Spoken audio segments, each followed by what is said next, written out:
Welcome back, beautiful Salemites, to the Chad DiMera channel. We have so much to unpack regarding the comings and goings for the week of June 15 to 19. So grab your coffee, get comfortable, and let's talk about the absolute madness heading our way. Let's kick things off with a massive, bittersweet bombshell that has the entire fandom buzzing. Can you believe it? Elia Cantu has officially announced her departure from the role of Detective Jada Hunter after 4 incredible years. She recently took to Instagram to share a deeply emotional farewell, writing that leaving the show is bittersweet, but she walks away with immense gratitude. She called Jada bold and multi-layered, and honestly, she is completely right. But here's the kicker. Because of the show's massive tape-to-air delay, we are actually going to see Jada on our screens all the way until spring 2027! That's crazy.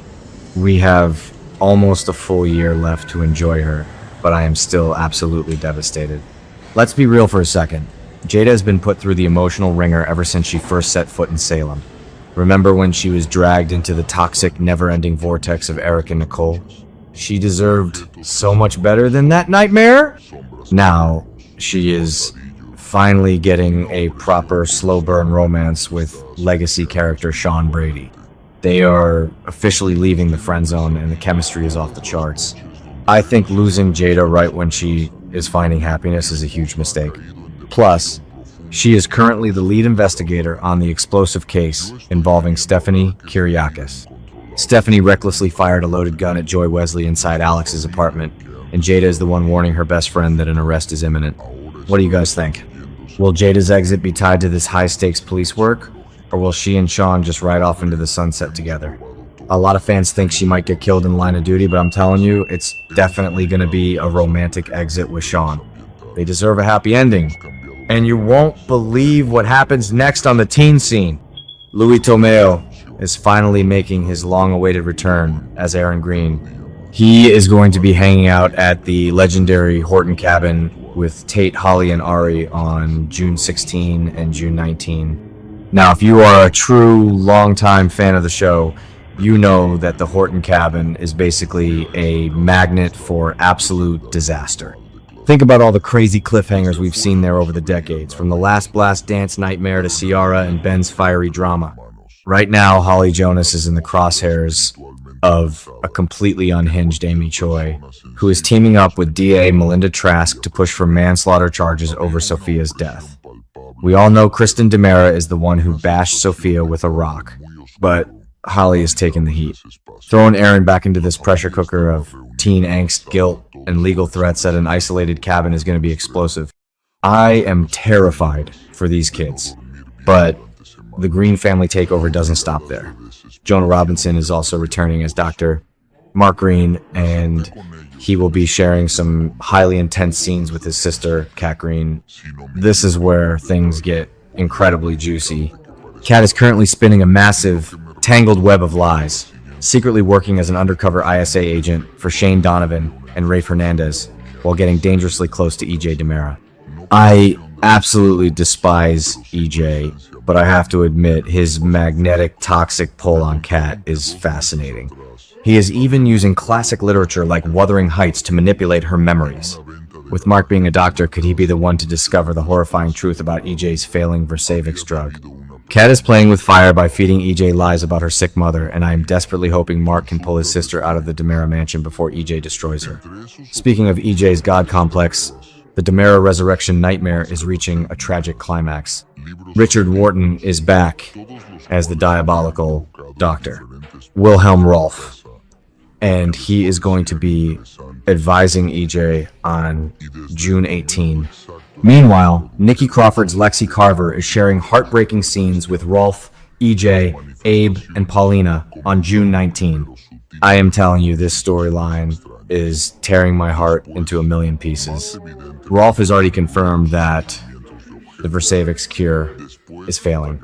The lab rat died, and now Lexi is experiencing severe symptoms. EJ played God, bringing his sister back from the dead, just to subject her to the exact same tragic fate she suffered from that brain tumor back in 2012. It is cruel, it is arrogant, and it is classic EJ.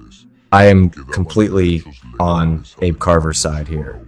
The trauma of losing Lexi a second time is going to break him. We already know Abe snaps and physically kicks EJ out of Lexi's hospital room, and honestly, EJ deserves every single punch he gets. And let's not forget Paulina Price.